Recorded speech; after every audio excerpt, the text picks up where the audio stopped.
Dhaabbu seerkeetiin jira haati kaasiin dabru jirtu Oromoo miti maaliif garaa jabaata hadaraa dhaabbadhu laayik godhi viidiyoo tanaas dhaamsa isii dhageeffadhu laayik sheer godhi sabskiraayib godhi hiriyoota keetis irratti hafeeri akka chaanaalaa kana dhufanii guddisan chaanaalli keessanii kan Oromooti mahaa Oro Tube jaamaa waan adda addaa waan ajaa'ibaa waan ajabsiisoo yeroo gabaabaa keessatti qabatee isinii dhufa jira mee isinoo isa jirtan way Oromootiyaa wal haa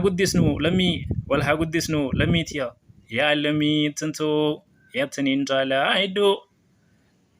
mee koottoo nasii maddoo jannagaa barbaada keessan dhufeen isin dhabee jira yaa lammiitiya mee isa jirtan irra kottaa haa shaa faa